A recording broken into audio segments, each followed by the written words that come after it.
right there. Can you see that? Let's see. You see it? Got it. There you go. Yeah.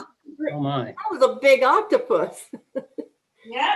You gonna show us all the ice cream you have too? Like Pelosi? Okay. I think we are live. Are we Commissioner ready? Chair Jacob. Okay. Back to work. I will call the meeting of the Local Agency Formation Commission to order.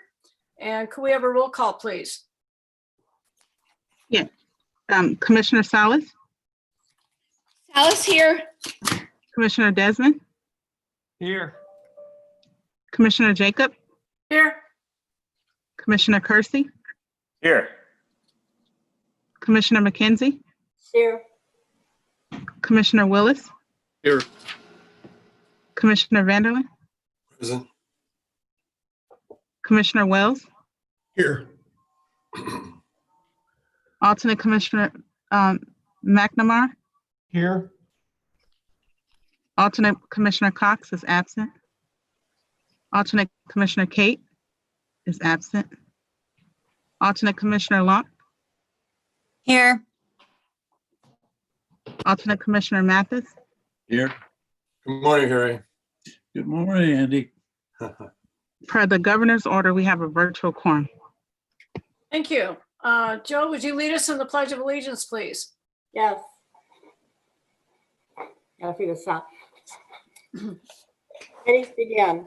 I pledge allegiance. Pledge allegiance to the flag Of the United United States of America America, and to the republic, for which it stands, one nation, under God, indivisible, with liberty and justice for all.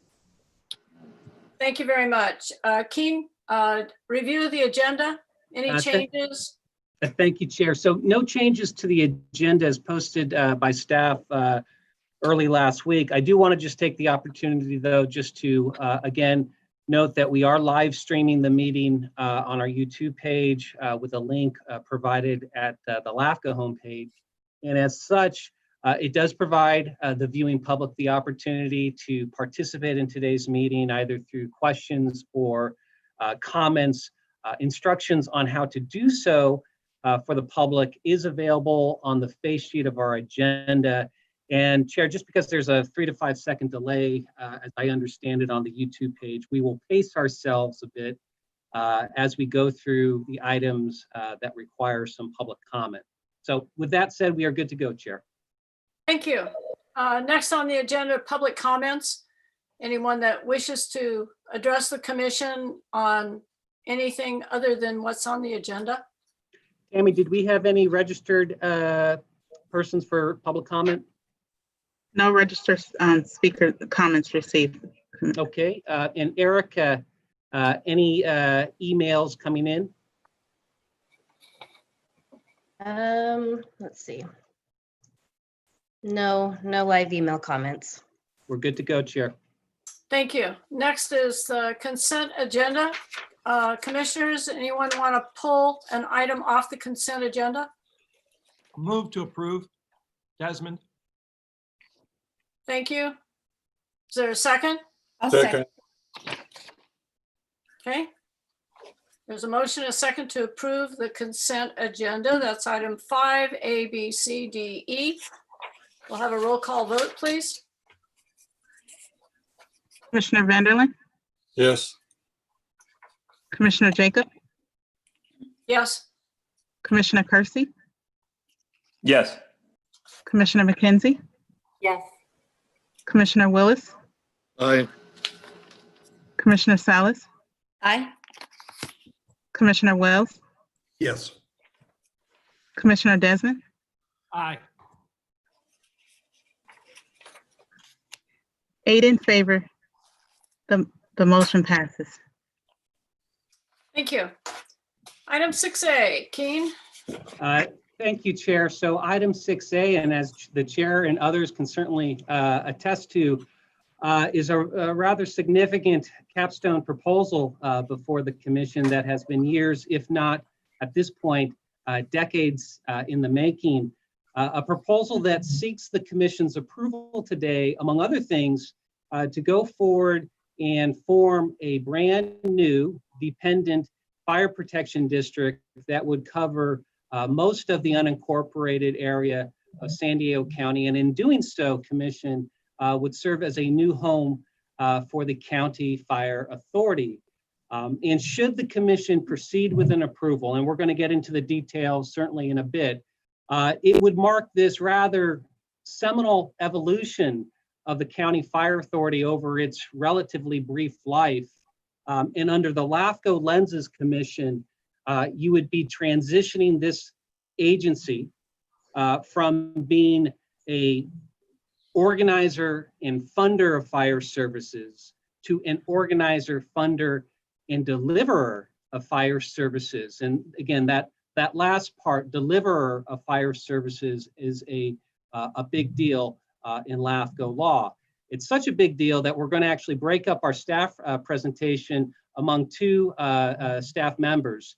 First, we're going to hear from Robert Berry, our Chief Policy Analyst, who will walk us through the proposal in terms of the details and the analysis from your staff. And then I'm going to ask our relatively new fire services consultant, Ed Sprague, to drill down on a few key points in terms of context, past, present, and future. So with that, I'm going to hand this item off to Robert, and we'll go from there. Thank you. Thank you. Good morning, commissioners. It's been a long time coming to get to this point in the fire regionalization in San Diego County. Almost 17 years of work has gone into what's being proposed today, which is the formation of a standalone San Diego County Fire Protection District that would assume the responsibilities of fire protection and emergency medical services for the San Diego County Fire Authority, which is currently a subzone of County Service Area 135. So we have some maps to start the discussion to give you a better perspective on the area that we're talking about. And then once I describe the proposal, I'll hand it off to Ed Sprague, who will provide some background on the process and where we've come from over the last 17 years. So the map you're seeing here in yellow is San Diego County. The dotted line around the edges there is the sphere of influence for what's called County Service Area 135. That service area is represented in the yellow, and it covers all of the unincorporated territory of San Diego County, plus 10 cities. Now, this CSA was established in 1994 as a regional communication system for emergency services, primarily in the unincorporated area, but also with contract cities that participate in the communication system, including the ones listed: Carlsbad, Del Mar, Encinitas, Imperial Beach, Lemon Grove, Poway, San Marcos, Solana Beach, and Vista were the original cities at the formation, and then Santee annexed to the CSA in 1996. This CSA, again, is a county-wide CSA in terms of its sphere of influence, meaning that it includes all the territory of the county, which creates eligibility for potential inclusion. All of the cities that are not currently partners of CSA 135 have their own emergency communication systems that partner alongside CSA 135 to provide regional communications. This CSA is administered through the the County Sheriff's Department, and served as the vehicle for the activation of fire services that happen subsequently. Can you go to the next slide, please? So in 2008, and Ed is going to provide some background on the fire history in the county, so I won't get into that too much in detail. This map shows in the red footprint the area that was activated in 2008 by LAFCO. Basically, a CSA has a laundry list of available powers to it. Any power that's not being currently provided by the CSA, which is regional communications, is considered a latent power where the commission has to activate it upon request of the legislative body, in this case, the Board of Supervisors. So in 2008, the latent powers were requested to be activated for fire protection and emergency medical services within the red footprint. That was activated as a subzone of CSA 135. One of the reasons for this was the fact that CSA 135 covered the entirety of the unincorporated area, and it was available as a vehicle to create the footprint for this activated fire protection and EMS service.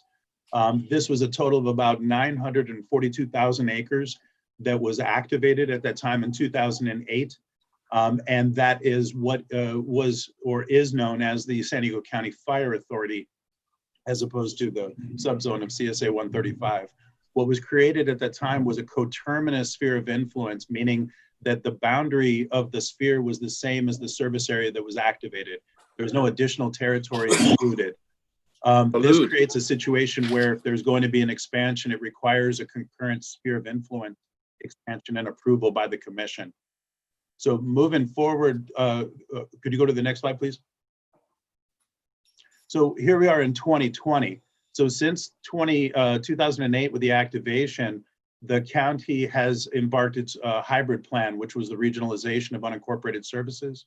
This entailed the sequential dissolution of 5 existing volunteer fire groups, county service areas, 3 fire protection districts, including Rural Fire, Julian Fire, and Pine Valley Fire, and then 3 municipal water districts that had activated fire services that were divested to the Fire Authority. So in total from 2008, 679,000 acres were included, which shows the footprint today in the red area. The sphere again is coterminous apart from an area in the Palma Valley area, which again was addressed through the MSR. So what we have before us today, can you go to the next slide, too? The San Diego County Board of Supervisors has provided a resolution of application requesting LAFCO approval for formation of the San Diego County Fire Protection District within the existing footprint of the activated CSA 135 fire protection area, which is known as the San Diego County Fire Authority. Well, this would be established with a coterminous sphere of influence. And again, this requires any annexation of the fire protection district subsequent to formation to include a sphere action and approval by the commission with written determinations, in addition to the review of the proposal for its own merits. The footprint of the fire protection district totals 1.6 million acres. It again is the same footprint as the existing fire service area that's contracted with CAL FIRE for operations service through the County of San Diego Fire Authority. In terms of the application itself, we received a plan for services that identifies a 5-year budget for the fire protection district moving forward. This includes a total of $52.6 million in expenditures and revenues over a 5-year period. The breakdown on revenues that we were given in the plan for services included $1.6 million in existing property taxes that are currently allocated to the fire authority that would transfer to the fire protection district as the successor agency to those services. Now, the $52.6 million budget includes the $1.6 million in property taxes, plus transfers of fund balances and general fund funds to finance the ongoing operational costs. This involves a $29.7 million general purpose allocation, as well as a $15.2 million use of fund balance transfer that would fully fund these services moving forward.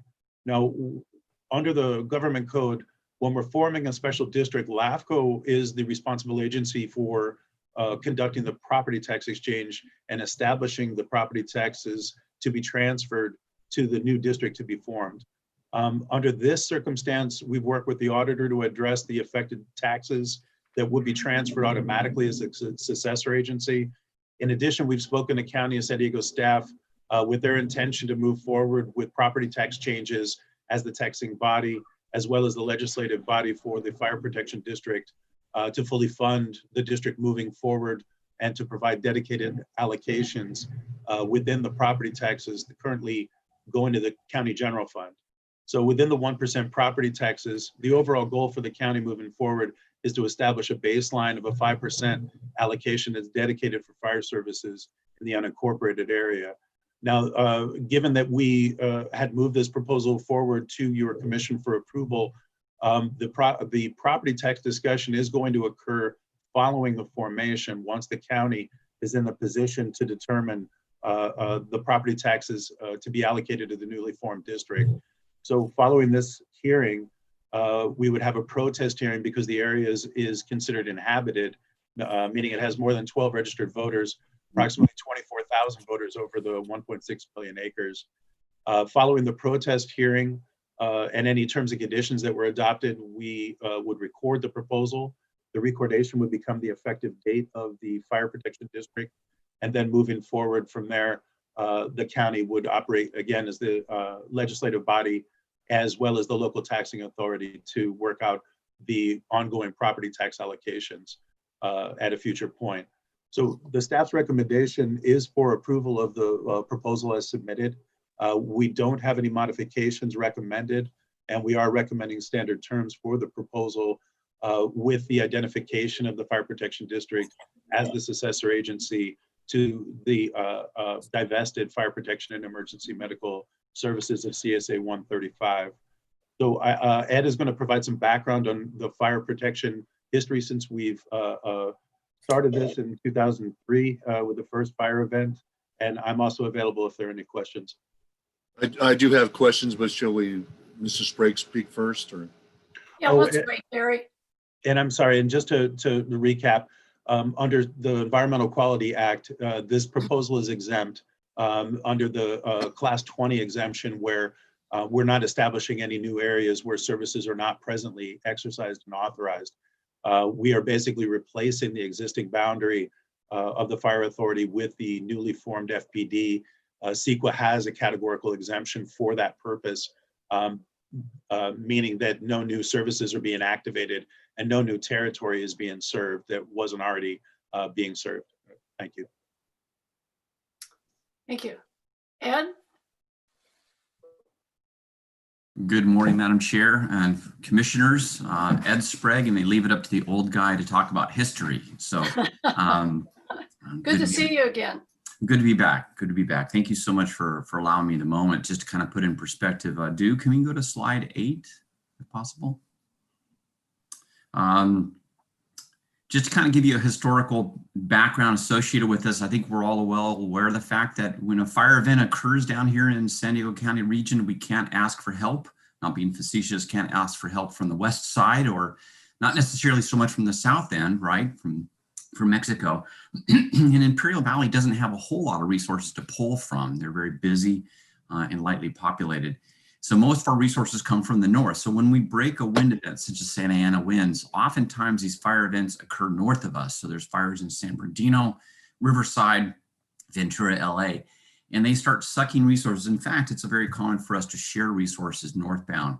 So the emphasis for CAL FIRE in San Diego County, the San Diego County Fire Chiefs Association, representing all the local fire protection districts and cities, has been historically to try to get us to the point where we can handle those events that occur within the county and get the resources up. And we've come a long way. If you go back to the Cedar Fire and the Paradise Fire, and these are some of the larger ones, but obviously the fire, if you go back to Laguna Fire as well, we've experienced these large acreage fires for many, many years. Our environment's built to burn. And this was kind of the backdrop of what we were looking at during the period of time that the agencies were, the County of San Diego and local agencies were looking at what is the next step. So go ahead and next slide, do. I came on board here recently. One of my immediate tasks was to reach out to the San Diego County Fire Chiefs Association and sit with them.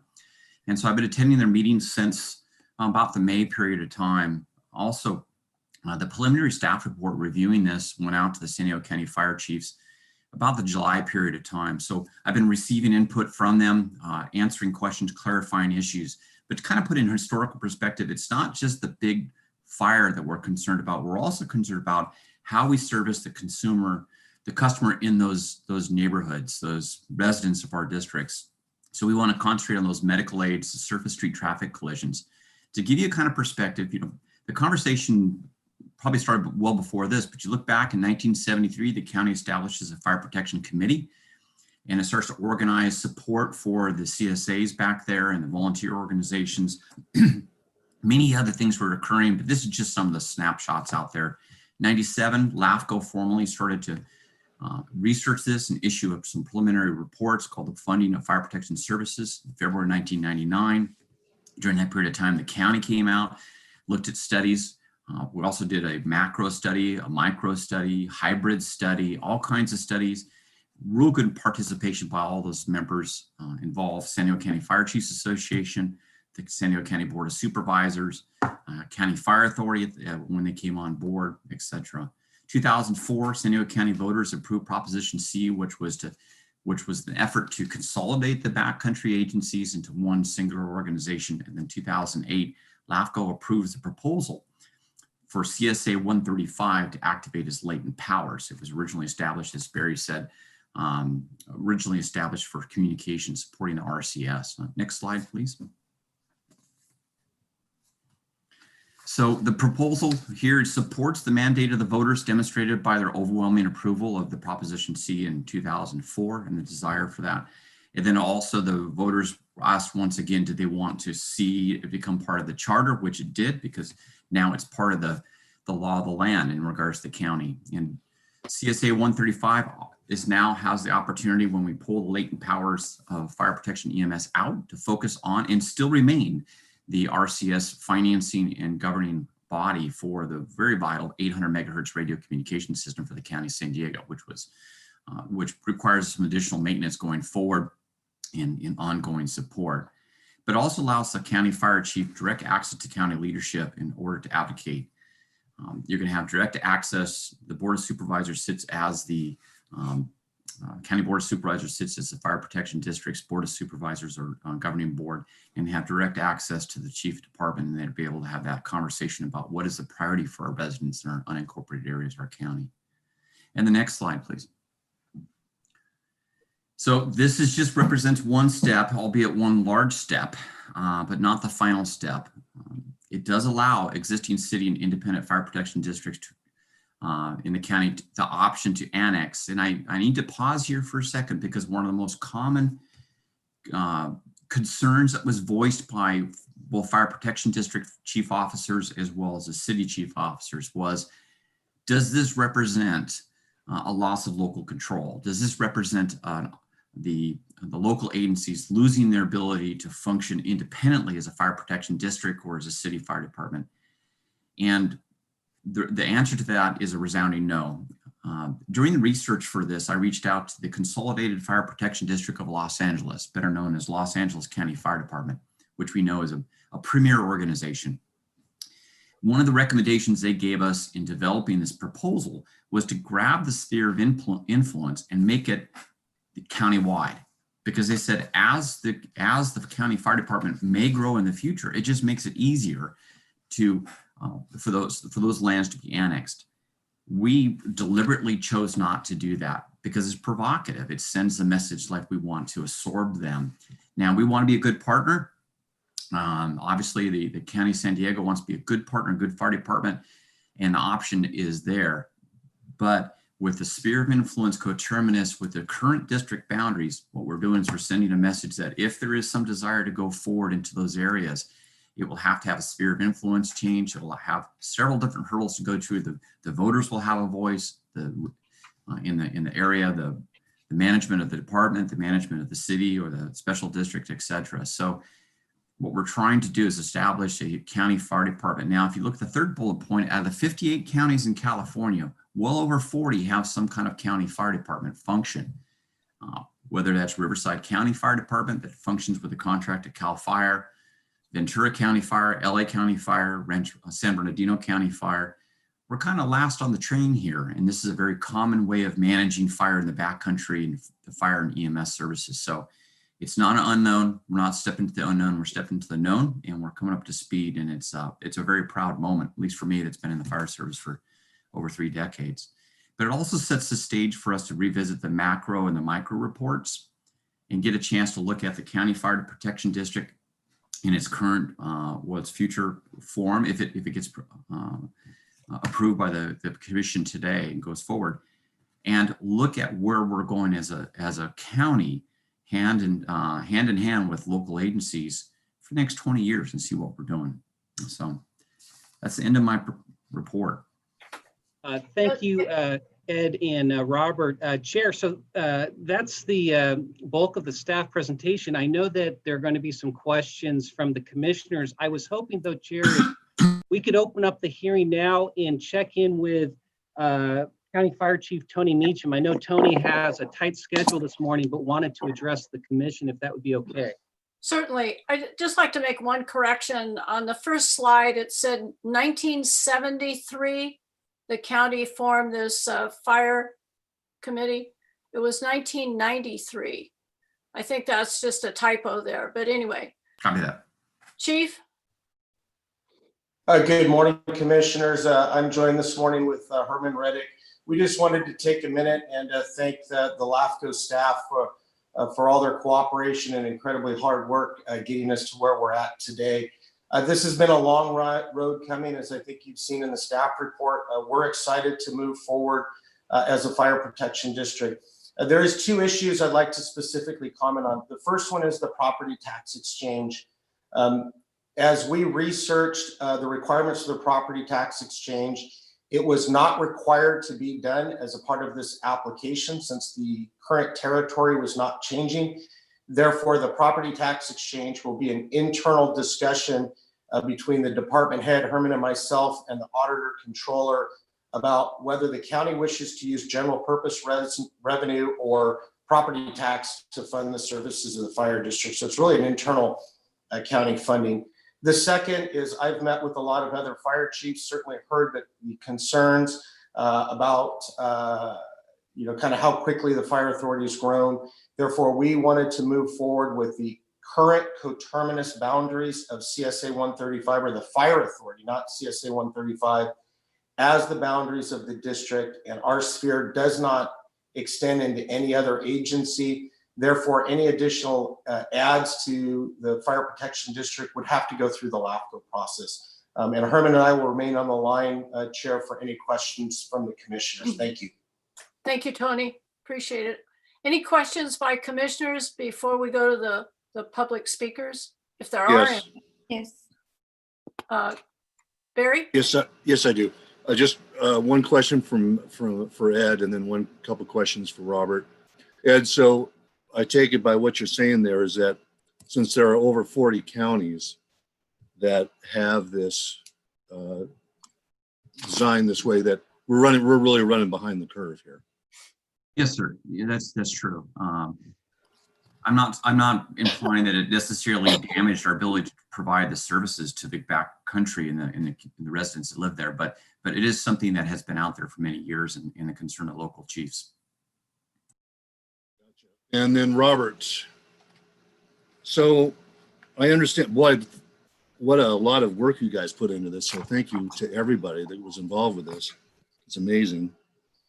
And Robert, my concern is the protections for our special districts, that the spheres of influence don't get in the way of their sphere of influence.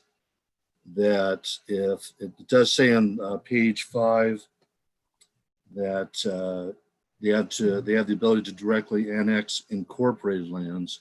So again, from a special district perspective, I just want to make sure that their spheres of influence are not being impinged on, or that the San Diego County Water Fire Authority will be able to annex with and somehow challenge the sphere of influence of our special districts, special fire districts. Well, Did you answer that? Did you address that, Robert? Sure, absolutely. I think a key issue to keep in mind is that the sphere for the new fire protection district would be exactly the same as the current sphere for the fire authority. The implication on the coterminous sphere is that every proposal individually to expand that fire protection district boundary would then have to be accompanied by written determinations and a sphere approval by the commission. It also involves a public hearing notification that isn't an atypical annexation. We had one issue with the sphere overlap with an adjacent district, which was North County Fire Protection District, and we've actually worked that out through the MSR and the sphere update for CSA 135. That was the only sphere that was brought, or part of this of the fire authority sphere, that was addressed to us as an issue to be looked at, and we had corrected it to the satisfaction of North County Fire. The other areas, were unserved islands that we had annexed to the fire authority and the other adjacent agencies, but those spheres were then readjusted to match up with those jurisdictional changes. So right now, we have no conflicts with any of the adjacent agency spheres. And the coterminous sphere, again, makes it a project by project discussion in terms of any expansion of that boundary. So I guess my concern then is, Robert, is there ample mechanisms involved to help project the spheres of influence of our special districts for fire? Yes, absolutely. Any type of sphere change on a broad-based level like that would require a full municipal service review and full approval by the commission to make that sphere change. And that would always be couched in the understanding of the effects on the adjacent agencies and the other governance agencies in the area. So we would be taking input. And just as my own personal perspective, it's hard to get approval when everyone agrees. When you have fundamental disagreements between agencies over where service areas should lie, that's going to fall back on a lot of discussion and evaluation before it would get to the commission. So any viable proposal that would come forward to change that would be usually done on mutual consent after a lot of study. So I can assure you that the coterminous spheres with the agencies would provide the highest level of evaluation and scrutiny for any changes to those boundaries. Okay, Thank you. Thank you. Mary, you had a question? Yes, I did. So it's very much along the lines of what the commissioner just expressed, except I think in very basic terms is I wanted to know exactly, what the fear was of local control and whether or not we were impinging on any special district at the time. And so I kind of heard a really long answer that there are protections or there's a method for public input and hearings relative to any potential expansion, if there would be, of the fire district. Is that correct? Yes, that's correct. Okay. Any other questions? Madam Chair, this is Andy. First of all, compliments to Keen and your staff. As Barry pointed out, it's an outstanding study. This has been a long-term. Really impressive, yeah. And if it wasn't for Supervisor Jacob and Bill Horn, we wouldn't be where we are in terms of this whole thing, especially as it relates to the funding. And so I think it's fitting that in the latter part of Supervisor Jacob's term, it should be going out with this as a kind of a prize to take with her because it was monumental effort. And I have a question for you, Ed. Good morning, by the way. Morning, sir. I'm looking at the budget and what I see is the same budget projected over and over again. I'm sure that was done for a purpose, but why was that set up that way? I'll have to defer over to Mr. Robert on that one. Well, I can only tell you what we received from the county as far as the plan for services. What we had requested for the plan for services is a 5-year estimated budget for the new formed agency. So those fixed costs, I think, are more relative to the existing agreements with CAL FIRE in terms of what they're expecting to provide. And then the revenue projections were to offset those expected expenditures and to show that the district would be sustainable financially through the county. But beyond that, I think it remains to be seen what the county is going to do in terms of fixed allocations moving forward. So Well, I'm sorry, that was go my ahead. question. Go ahead, Joe. Well, no, that was my question in that, is CAL FIRE then anticipating keeping, basically the personnel as is static for the next 5 years with no increase in salary or benefits? Chair, if I could respond to those questions, and they're good questions. This proposal is about fitting County Fire Authority into a new governance vehicle. All the existing service levels that exist today are not being changed. This is about a governance model change. So it is appropriate in our mind that the budget does reflect exactly what the baseline scenario is, because we wanted to make clear that this is a governance reorganization. It's not an expansion of the footprint of County Fire Authority in any way. It's simply putting them in a governance vehicle that makes sense to the LAFCO process. And in particular, this idea that County Fire Authority has grown out of the CSA model. The CSA model is intended to just be an organizer and funder of a particular service, not a delivery agent. And so by moving them into a fire protection district, it syncs more with the expectation that the fire authority has become a brick and mortar operation through its contract with CAL FIRE. But it's an apples to apples transition in terms of boots on the ground. Okay, my question wasn't regarding whether it was an expansion or not. It had to do with the financial viability of the new agency. And so I see that there's going to be an MSR follow on here. So I presume that in putting the budget together as follow on from this approval, that they'll be working on some numbers so that they know that they're viable, or that making plans for additional revenue if necessary. Certainly. If I could but it's comment, also, I'll just make a comment on that if I could, Keen, and then weigh in. Just adding to the history of this, and Andy was an integral part of it. He chaired many of those meetings way back when we got started. And I would kind of look at it as a baby that was born many, many years ago, and it's grown. We had a lot of growing pains going through adolescence, and we're finally today, which is a really big deal. It's like the fire authority has become an adult with being its own fire protection district. I find some of the questions, discussions very interesting, and I was kind of smiling as I was listening, because early discussions, when we went through the macro and the micro reports that LAFCO did, very extensive information.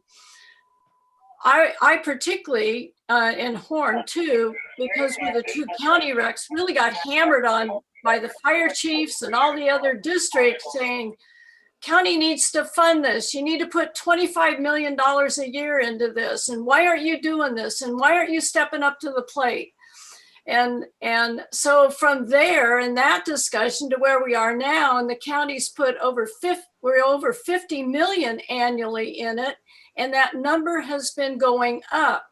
And in terms of how the county is doing this, is we have contracted with CAL FIRE. Of course, costs are going to go up. Labor costs go up in the future, all those costs. The county has not cut back over the years. And I think you can base the future, unlike the stock market, but base the future of this of what has occurred. And it was somewhat historic to get this in the county charter. Working with a rural fire protection district, particularly Pine Valley, which wanted to be a part, that board was very, very concerned. County was going to get out of the fire business. Then what do we do? And I basically sat down with them and I shared with them, hey, you only have a contract with the county now. And like in the early 70s, the county terminated the contract with CAL FIRE for the entire unincorporated area, and that can happen again. Now that it's in the charter, it's a part of county government, and it will be funded as a priority along with other services. No one knows what the future is going to bring, but I can only tell you, as I said, historically, the amount of money that's gone into the county fire authority has only increased over the years. Tony certainly can speak to that. The chief has been incredible in putting together a business plan, the 5-year plan, what we need for capital expenses, converting existing fire stations, sleeping quarters, new fire stations where we need them, paramedic service. I mean, it is a full funded, fully staffed fire department, both equipped from the air and on the ground now, which we're a real partner. The fears that have been expressed, I understand that, what Mary and Barry have expressed in that. But believe me, this 1.6 million acres that we're talking about here, now becoming its own fire district, a dependent district, was actually the unserved and underserved areas of the county. And I can't speak to the future, what's going to happen. None of us can. But I can tell you that's enough to handle from a county standpoint, and it's enough to fund into the future. And there'd be absolutely no interest in moving and taking in more territory unless somebody wanted to. And maybe there's some functional consolidations that could take place. And I know even with Lakeside, there's been some services that are provided functionally, like the permitting, the inspections and that kind of thing. And there may be other things that some of the fire districts find, hey, this is not cost effective for me to do. And hey, you want to do this, fine. I mean, but that could be done among fire districts right now, those functional agreements, those functional consolidations, which don't go through LAFCO. But for the county to take on more than 1.6 million acres, forget it. We got enough on our hands. We still have improvements to make. And as we still know, most of those big fires start in our backcountry area. So to me, this is a landmark day. And I really appreciate the support of the commissioners, particularly Andy Vanderlyn. There was another Andy Menchek on the board at that time. And boy, Vanderlyn was really nice. Menchek was really, he along with some other, they were really hammering on the county to step up. Well, the fact is, county has stepped up, and that's why we're here today. And Keen, I want to thank you and Robert and Ed for the report and the staffing, and we've come a long way on this. This is a big deal. So I don't know if it's appropriate for a motion or we need a public hearing first, or. I have one other question. Okay, Joe? And it's probably either, I don't know who can answer it, but we're basically splitting CSA 135. And I know there's 10 cities that are in the CSA 135 for the communications. I guess where I want to go is that I know the cities pay a fair share for that service. And I want to be sure that they aren't going to be picking up, an extra dollars with this divestiture. Well, I could let the staff, I don't see this 135 being split. All we're doing is we're like taking that part of 135 out, becoming a separate district. The regional communication system will still be 135, which will be the entire region. And we're working right now as a region to improve that. Now, I'm keen, Robert, you can verify what I just said, but that's my understanding. We're not splitting anything. I don't think staff could have said it better, Chair. Well, I don't mean splitting it per se, but you've got a pot of money for CSA 135 that takes care of communications and fire. And as I understand it, there's going to be an internal discussion relevant to property tax and how much of that property tax goes to the new fire department versus how much is staying for CSA 135 for the communications. Well, through the chair, Commissioner McKenzie, so the CSA 135 regional communication function actually operates like an enterprise fund. It doesn't get any property tax. It bills for its proportional share of the cost of this 800 megahertz system. So it is much like a water or sewer district. Okay. It bills as it collects. Okay. Separate. Do we have public speakers? Tammy, did we have any registered speakers for this hearing item? Only, Madam Chair, only Tony Meacham, and he spoke. Okay, I'll put a motion on the floor to approve staff recommendation on this, and thanks again for all the work. I'll second. And before we do the roll call, could we ask Erica, did we receive any emails from the public in the course of the item being discussed? No public comment received for Thank the you, Chair. emails. We're good to go. Okay.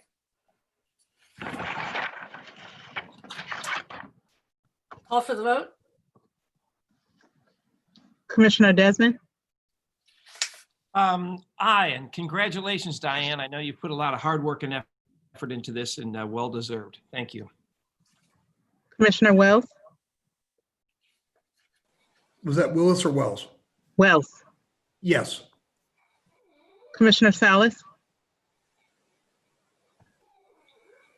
Commissioner Salas?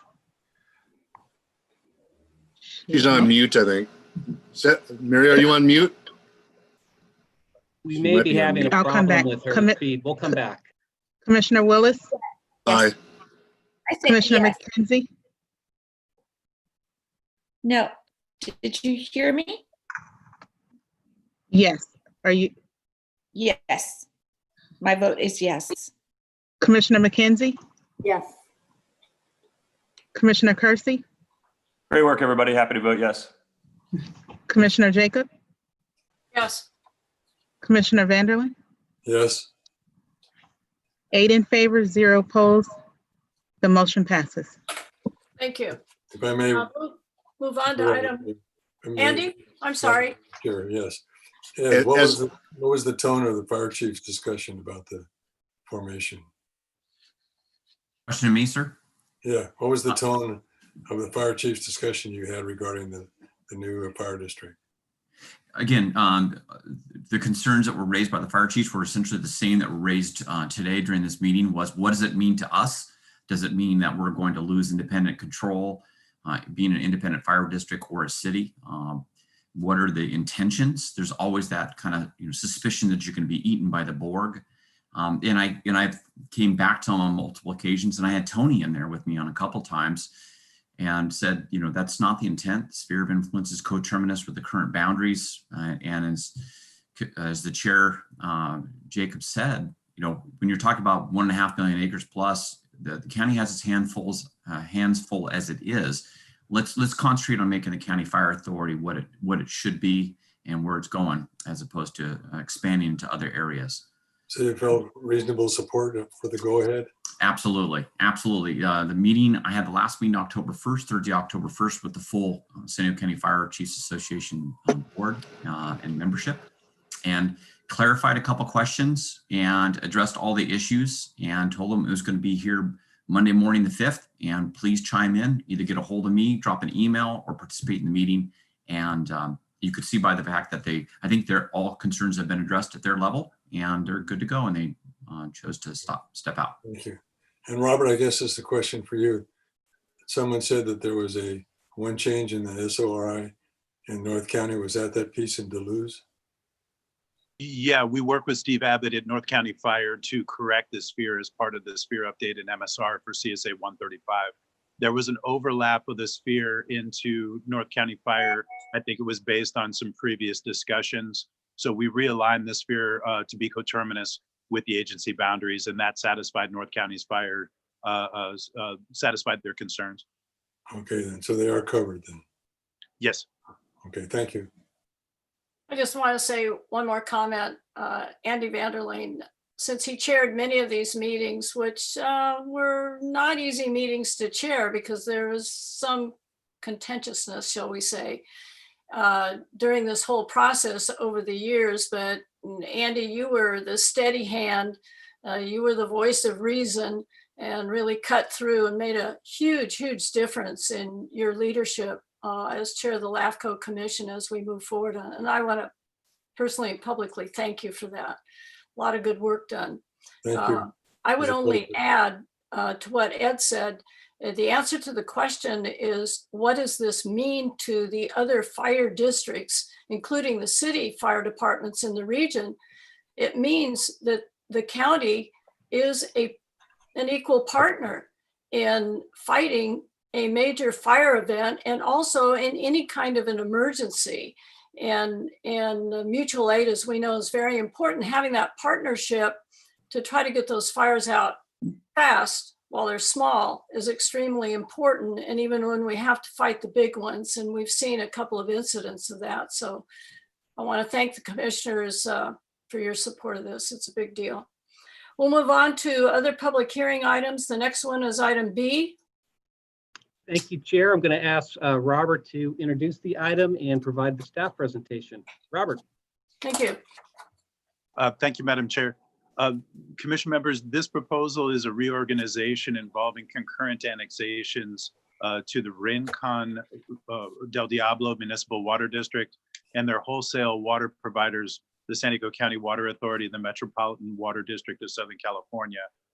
If we can show the PowerPoint, Duke. This proposal involves one parcel. It's in the southwest unincorporated area, southwest of Escondido, in between Escondido and the city of San Diego. The gray area to the right is where the city of San Diego's border is located. The darker area towards the left is the footprint of the city of Escondido. Everywhere else is unincorporated. The crosshatched area is the area that's currently within Rincon Del Diablo MWD. The small white areas between the city of San Diego and the crosshatched areas are actually unserved territory that are not in the water authority or in a fire protection district. So this property is zoned residential under the county general plan. The owners of the property applied for and received approval for a major use permit to construct a religious facility on the site involving a 17,000 square foot temple, a 5-unit housing facility for religious personnel, and a small accessory barn area for livestock. This area is not in the water authority, so as it was going through its service availability through the county approvals, it came up with the need for it to annex to Rincon. This is a kind of complicated area in terms of service. This area is technically served by the city of Escondido through Rincon Del Diablo into this area, but the area was nowhere near the Escondido border and not in the Escondido sphere. I'm sorry, not contiguous enough to be annexed. Also, to get services from Rincon under the administrative code with the water authority, annexations to special district member agencies require conditional approvals from the water authority as well as the Metropolitan Water District of Southern California.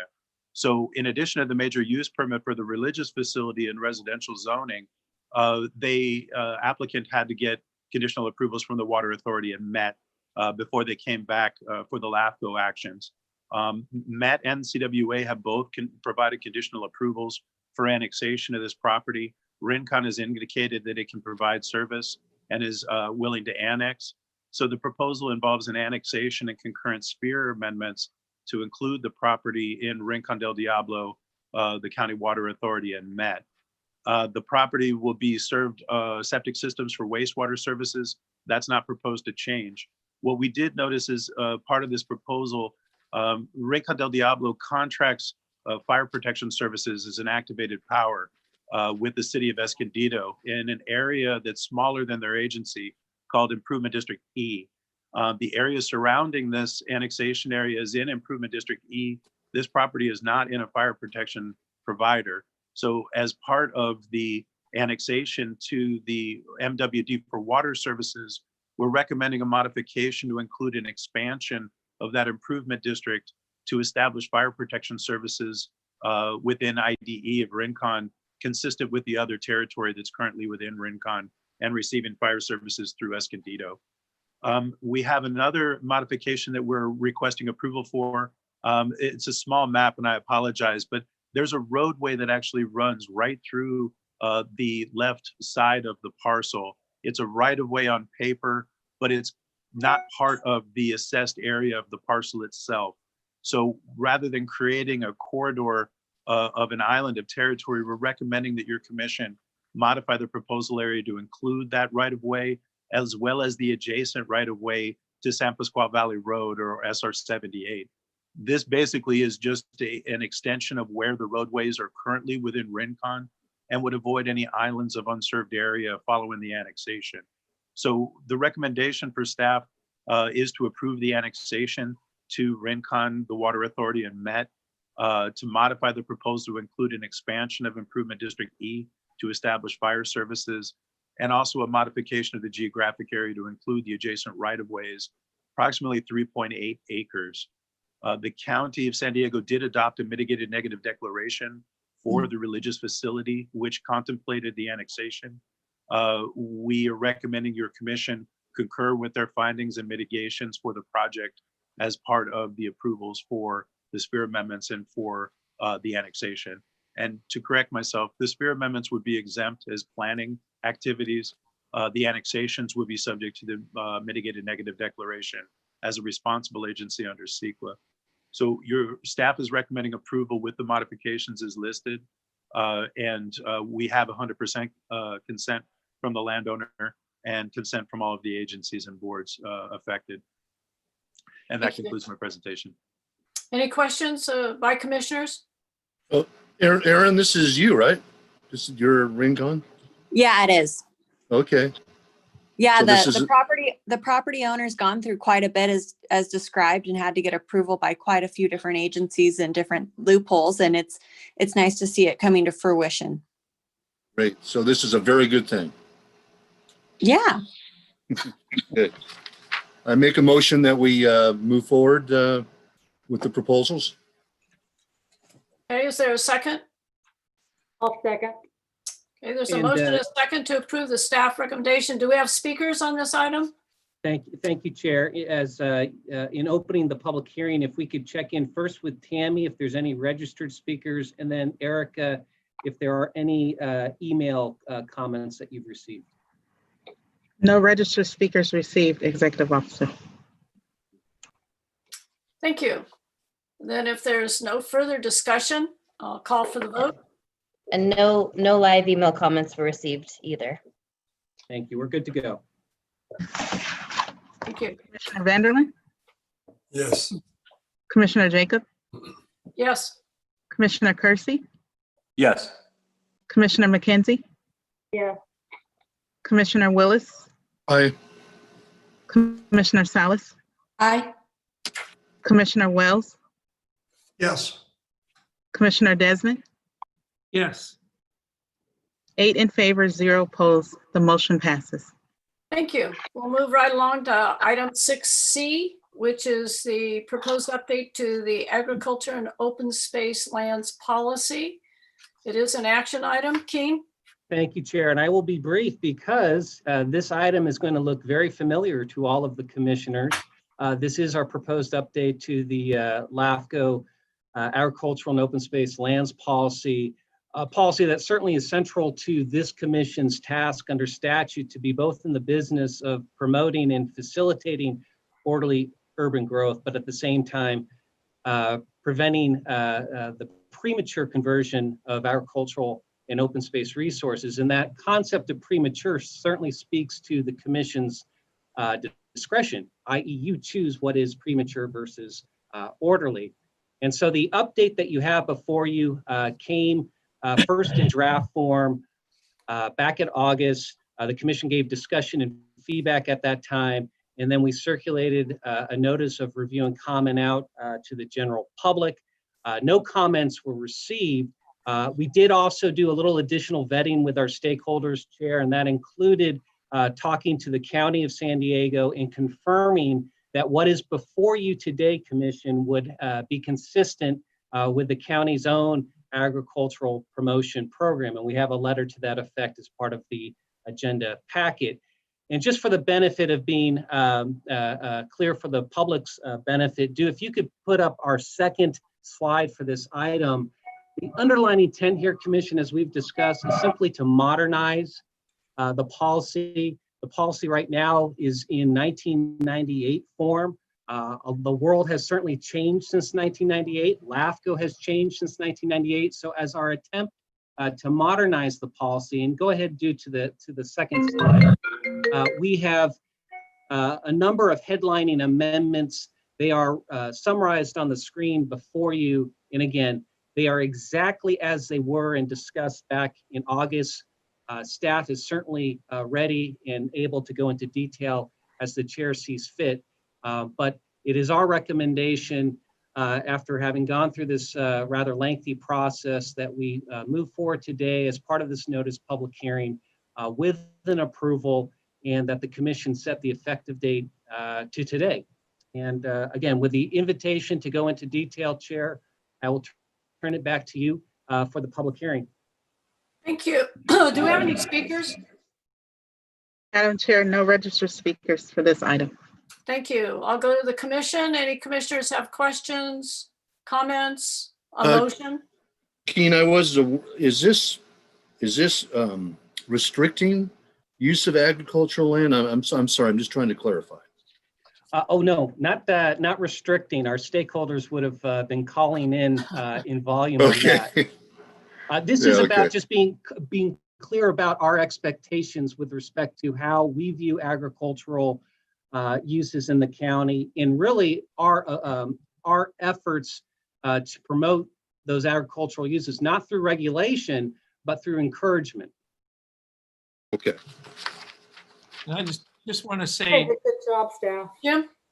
I just want to say thank you very much. I know that a lot of work and effort went into this, and thanks for reaching out to all the different entities, including the Farm Bureau, and getting their buy-in on this one. So if there hasn't been a motion, I'll make a motion to approve.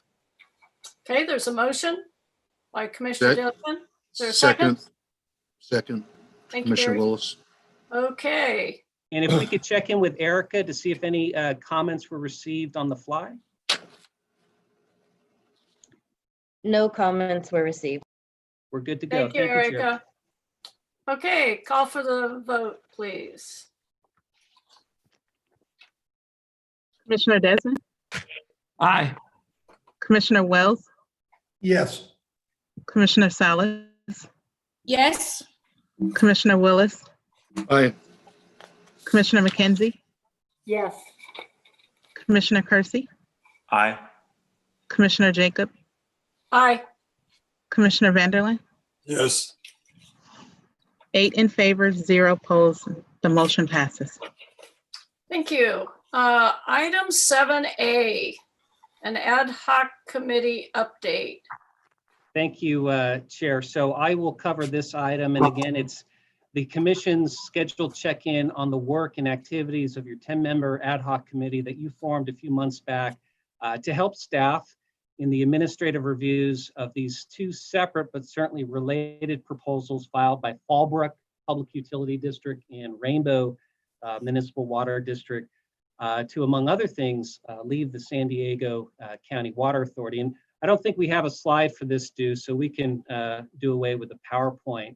And of course, the underlining threshold that the commission set in creating that committee was for staff to come back and report on whether the group is being active and perhaps more importantly, constructive. And with that threshold in mind, while I certainly don't think anyone would check in on the ad hoc committee and think there's a kumbaya session occurring, I would offer that some progress is being made. Slow, but nevertheless progress. And we've identified and summarized the activities of late in the agenda report. And in particular, at our last meeting last month, I'm blanking on the date, the ad hoc committee did come to an agreement, near unanimous agreement, on the topic specific for LAFCO to go out into the consultant world and get some expert assistance. In particular, of those topics, that includes perhaps the biggest one that I know this commission will spend some time on when the time is right.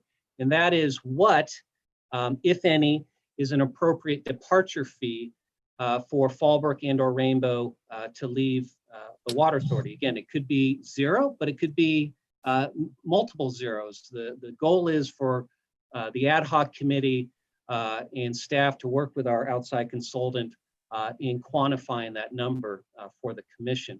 The ad hoc committee also identified a unique process to select the consultants. I think we're just about done with what we're calling the striking system. And probably within the next few weeks, we'll end up having consultants, one or more, in place. And my guess is we'll be in a position, not in November, but in December, to come back to the commission with an additional update. So that's, the progress as of today. And again, I would characterize it as good progress. I know that we have one letter of correspondence received on this item that we forwarded out to the commission late Friday from Rainbow Municipal Water District. I know we have a speaker registered from Rainbow also, and I believe we also have a speaker from the County Water Authority who'd like to address the commission. This is an opportunity, commission, if there are any questions or just input that you'd like to provide to staff as we continue with the ad hoc committee, this is the time. So thank you, Chair. Thank you, Keen. Any questions before we go to the speakers? Madam Chair, Joe? I just have two questions. One, and I think we discussed it at the last meeting, but I don't remember what the answer was. Does this ad hoc committee have minutes?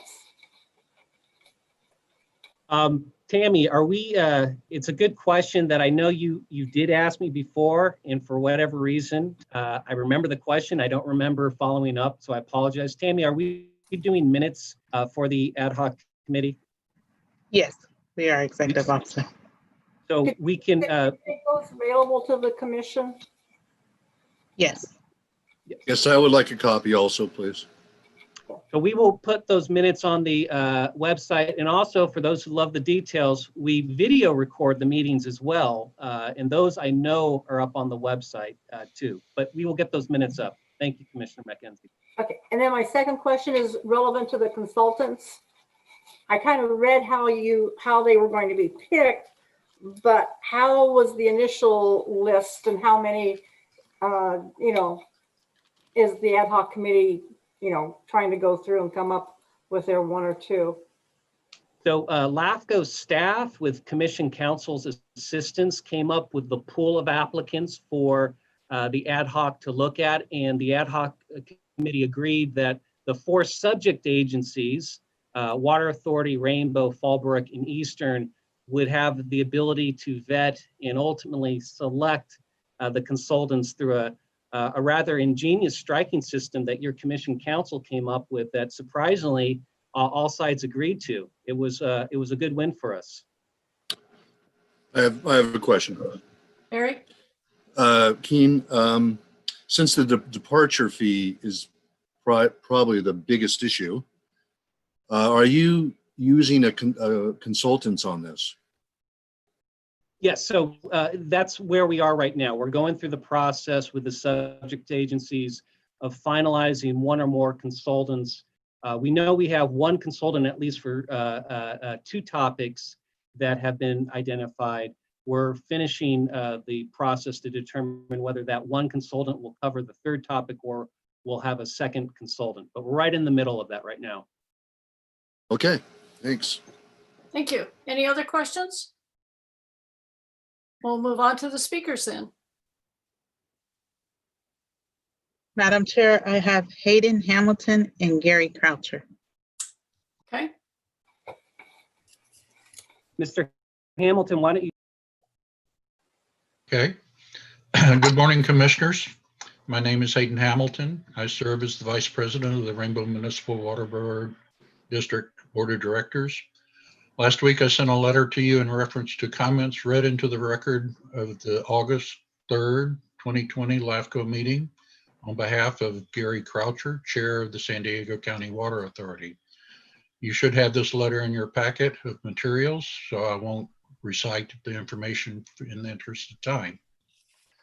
I want the Commission to know that the applications filed by Rainbow and Fallbrook PUD to detach from the San Diego County Water Authority were made in accordance with the rights granted our agencies under state law. We seek only to do what we can to preserve the rural character of our communities and provide relief to the only economic engine in our region, agriculture. Spiraling imported water costs from the Water Authority has seriously and negatively impacted our community and our farmers. Due to our unique location, our agencies alone have the capacity to receive wholesale water service from someone other than the Water Authority. For nearly 18 months now, both our agencies have tried to engage with the Water Authority to have meaningful discussions so we can resolve any difference on how to interpret state law. Regrettably, the Water Authority at each turn has refused to engage and responded with lawyers, procedural delays, and in our opinion, a casual disregard for this commission.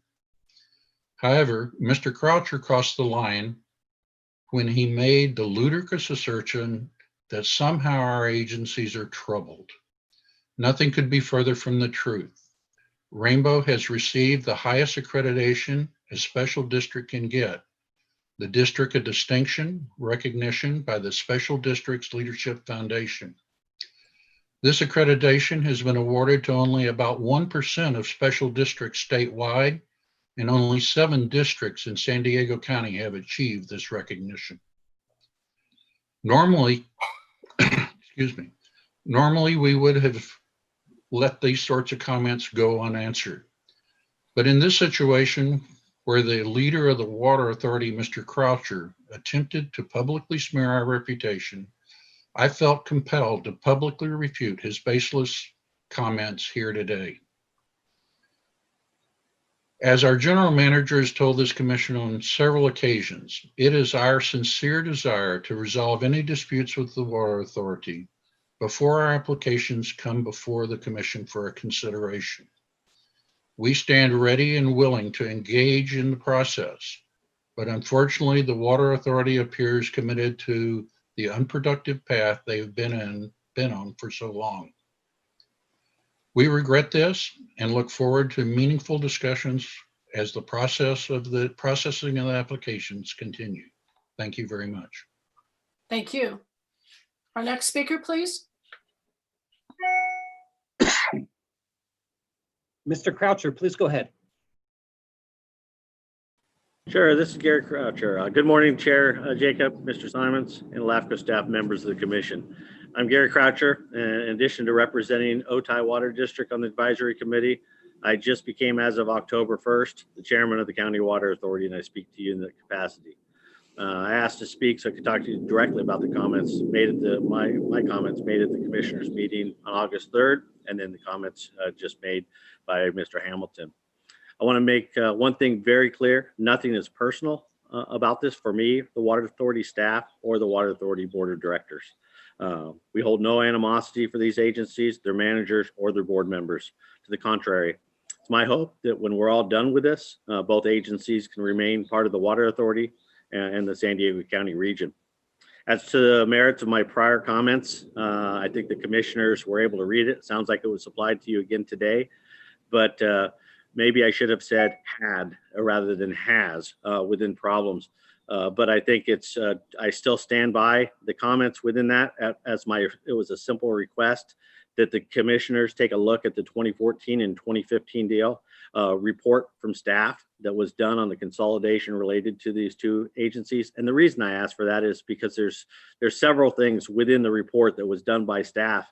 And not only was the LAFCO staff, Mike Ott, attacked or criticized in those comments, the report itself was criticized, and there's just some good information that I think the commissioners should be aware of.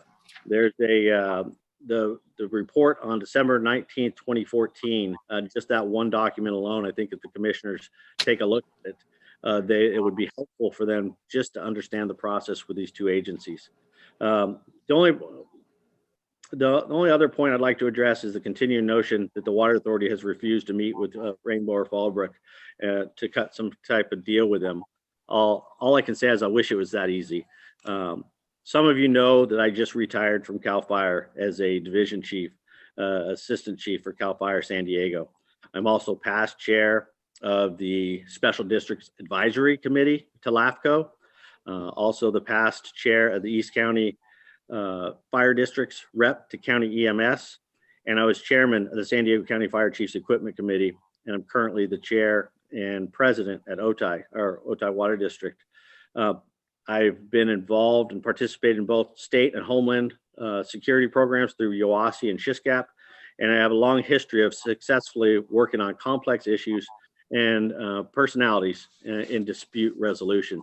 I think within that process, we have 24 member agencies right now with the Water Authority, including Fallbrook and Rainbow. We can negotiate while holding on difference of opinions and belief, but we cannot negotiate when basic facts remain in dispute. Some of those facts are Fallbrook and Rainbow claims the water supply will be just as reliable with Eastern as it is with the Water Authority. We as the Water Authority disagree with that. Fallbrook and Rainbow claim that the ratepayers will save 25% of what they pay now for water. We also disagree with that. Fallbrook and Rainbow claim that their water supply will be the same with Eastern as it is with the Water Authority. We disagree with that. Fallbrook and Rainbow also claimed that the shift to Eastern will not impact the California Bay Delta. We disagree. I note that within the September 18th email or letter sent to the commission by the Delta Water Master stated several comments in regards to LAFCO. Approving the pending proposal would be an unfortunate instance of backsliding from supply diversity, security, and apparently in exchange for short-term relief from the costs associated with San Diego County Water Authority's more resilient supply. Needless to say, we've got a lot of work to do. The Water Authority is committed to that. You hear some disagreements on that, but I can tell you, I just took over as chair October 1st. I look forward to working with the commission, and I believe that the 186-page submittal that we as the Water Authority supplied to the commission will be helpful identifying just how complex this is. But I am committed. I do have a meeting coming up with Fallbrook, with their general manager and their board president next week. So we are going to move forward with meeting with the different agencies as we believe we've done in the past. But the key is we need people to agree on the basics. And like I said, we're here and committed to trying to resolve this in a positive way. Thank you. Thank you. Are there any other speakers? None, Madam Chair. Erica, any emails? No live email comments. So Chair, this is for any input as the commission sees fit. And again, absent that, probably our next update would be in December. Okay. Any other comments by commissioners? If not, we'll move on to item 7B. And are we taking this up after our closed session? Madam Chair, you have the option of either doing it now, deciding you don't need a closed session. That has been done in the past. That's the only reason we set it up this way. It's more common to take it up after closed session on the items. And if you want to proceed that way, we would need a motion to table this until after closed session. But that's just a housekeeping matter that you can accomplish right now. Okay. Is there a motion? Oh, I didn't know we were entertaining a motion. I make a motion, we go to closed session first, then come out and vote on the other side. Okay, Barry, I don't think we need a motion for that. We'll go into closed Okay. session and then we'll come out and then make a decision on this. Okay, I think that finishes our public agenda. And now I think it'd be appropriate. Tom Kennedy, I think, had wanted our attention. I was just saying bye-bye. Good to see you all. Okay. Bye, Tom. Sorry, madam. Bye, Tom. Thanks, Andy. Any other comments before we go into closed session? I just do have a couple that I just want to make for the record. That once we will have a report out of closed session. So in addition to taking up item 7B after closed session, there will also be a public report out of closed session. And also, just so that the record is clear, the executive officer will not be present in closed session for closed session item 10B. That's the discussion of compensation. He will not be present for that. I just wanted the public to be aware of that. Okay. So we have to leave this meeting and then log on again for closed session? Hi, Or not? Chair. I will probably put everyone in the waiting room and only have the commissioners for the closed session. So if you would like to take a minute or two break while I set that up. Okay, so we just stay on. We don't have to log off and then log on again. Yes. Good, thank you. Everyone That who makes should it, be in closed session can just stay on. okay, we will wait. Put us in the waiting room or not. Whoever's supposed to be in the waiting room, put them